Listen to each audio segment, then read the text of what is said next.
In the year 2004, me and my wife and 2 children moved into a new house. After a couple of days, while sorting out boxes in our bedroom, I noticed a loose floorboard, and when I lifted it up, I saw underneath a wooden cross with an ornate carving of Jesus on it. Neither me or my husband were very religious, but I felt drawn to it, so I decided to keep it. I cleaned it up and hung it on the wall opposite our bed. After going to bed later that evening, I woke with a start in the middle of the night, with vivid visions of Christ being persecuted on the cross. I sat up and stared at the cross on the wall.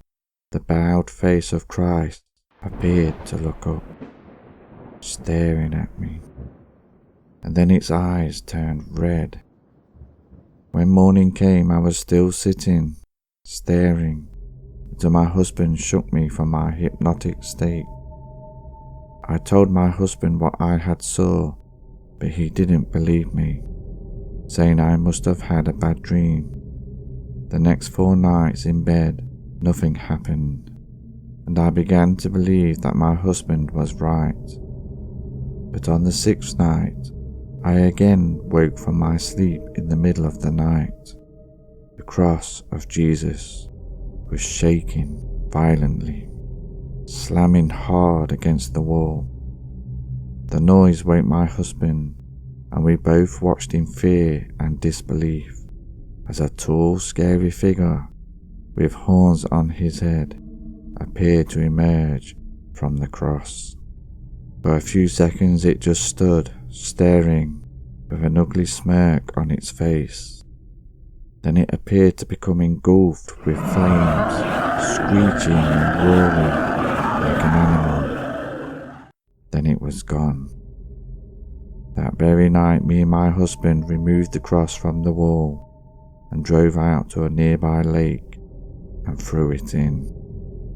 I am happy to say that there have been no repeat occurrences ever since. It shames me to admit that up to my early 20s, I was a thief and a bully who drank too much. I would rob people's houses and get into drunken fights. Then one night, as I was walking home from the pub, a bit weary with drink, I was met by a tall, dark stranger dressed all in black. He began to walk beside me and asked if I believed in God and why did I rob people's houses. I told him I didn't believe in God and that I robbed people's houses to get rich. I then asked him how did he know that I robbed people's houses. He just smiled, then said, "Let's play a game. I will toss this coin in the air, and if it lands on heads, I will give you all the riches you desire. But if it lands on tails, I will take your soul." A chilly breeze wafted through the air as we stood on a humpback bridge overlooking a small stream. The tall, dark stranger tossed the coin into the air, but in fear of him cheating, I went to catch the coin, but it bounced clumsily out of my hand and tumbled down into the stream below. We both quickly looked over the bridge wall down into the stream, where I saw in the reflection of the moonlit water not the tall dark stranger standing next to me, but the head and shoulders of a horned beast. I cried out and turned to look at the stranger, but he was gone. I looked back down into the stream to see if I could see the coin, but I couldn't. So I waded frantically into the water to search for it, but it wasn't there.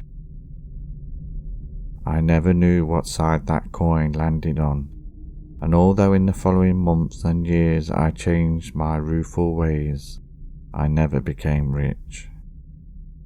but every now and then, whenever I look into water, I see the reflection of that horned beast grinning back at me, as if biding its time, waiting to take my soul. My grandfather had been a vicar all his life, and before he died in old age, he told me how he was once haunted by the devil. He said it began in his study late one night as he was working on his sermon that he intended to preach the following morning. He was sitting at his desk writing when he began to feel a cold chill and hear a derisory laughter from behind him. He slowly turned round and saw that the window was open, so he walked over and closed it. But when he turned back to his desk, the papers he was writing his sermon on were scattered on the floor. As he bent down to pick them up, he heard more laughter. Then it went quiet. A week went by when again my grandfather was in his study late at night writing his sermon, and the deep derogative laughter returned, resonating around the room. This time, my grandfather was prepared. He slowly stood up and turned around, where he saw the devil himself. Standing before him, the devil continued to laugh mockingly until my grandfather started reciting a scripture from the holy book. For this was the Son of God manifested, that he might destroy the works of the devil. For this was the Son of God manifested, that he might destroy the works of the devil. He repeated this many times, and as he was doing so, the devil began roaring and screeching like an animal, and a chill wind blew around the room, throwing books off shelves.